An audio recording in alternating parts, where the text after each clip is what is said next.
We're Justin and Jesse. We retired at 30, sold everything, and moved into a van with our pets. Join us as we try to hit every state in our van and show you all the cool and weird stuff along the way. Don't forget to subscribe. We're Floyd's in the Damn Van.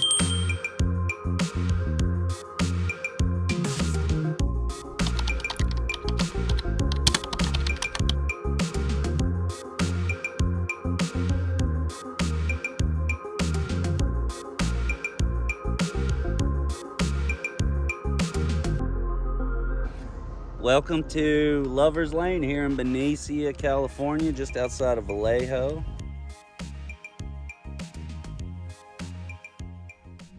Alright, it's December 20th, 1968. David Arthur Faraday, 17, and Betty Lou Jensen, 16 years old. They're coming from Vallejo, and they're heading to the town over to get something to eat. It's 11 p.m. at night. They decide to stop and pull over here in this little turnoff we're in right now. They parked pretty much exactly where the van is right now.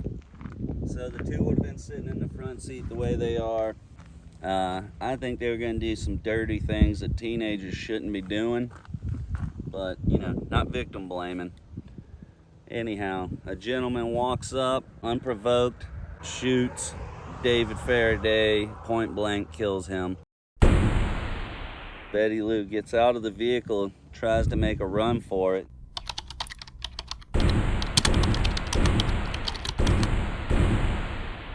She makes it about, I think they said 28 feet, which would have put her approximately in this area right here. And if you look online, you can see images of the chalk outline, and I believe this is exactly where her body was found. You might be asking, who's David Arthur Faraday and Betty Lou Jensen? They're the first victims of the Zodiac killer.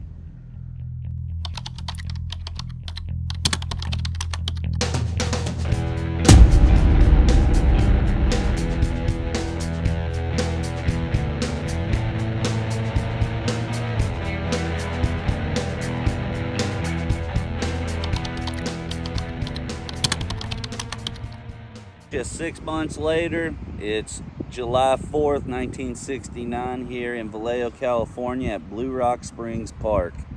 What brings us here? The next case of victims of the Zodiac killer.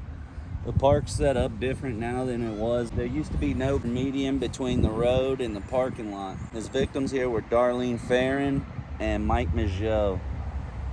She was a married lady. She was doing mischievous things with Mike.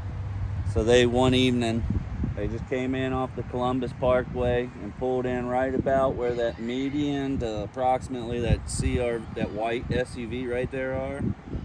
And they stopped, parked, and did dirty things with each other. Well, at some point during the process, another vehicle pulled up right beside him on the left and turned off all his lights, and he just sat there. And then all of a sudden, he turned his vehicle on and took off again.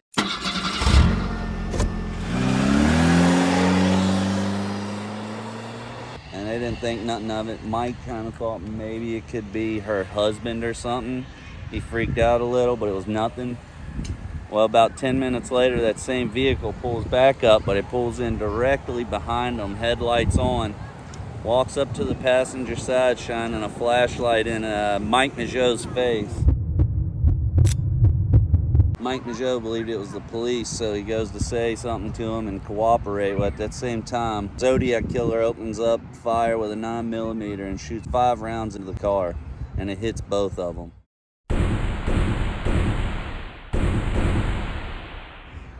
It seems like it may have killed Darlene Farron instantly, but Mike Maggio did not die from those shots, and actually the Zodiac killer heard him crying out in pain.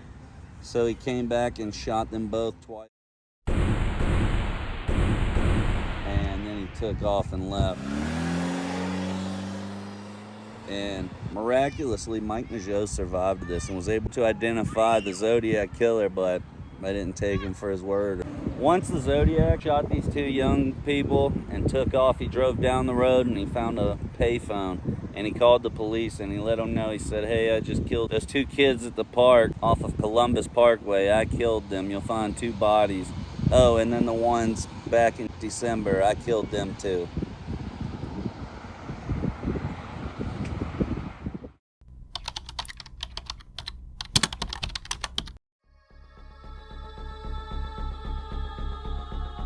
So Zodiac just finished killing Darlene Farron and Mike Maggio, as he presumed. He pulls up here on the corner of Tulum and Springs. He hops out and he goes over to the payphone right there. He calls the police department and he lets them know what he's just done and what he's done in the past. You're like, wait, what payphone?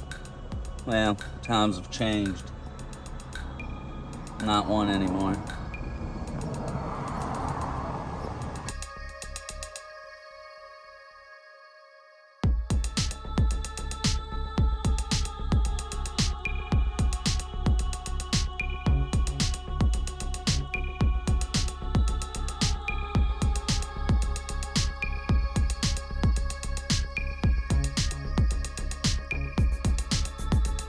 If you haven't subscribed to the Floyds, what are you doing with your life? Honestly.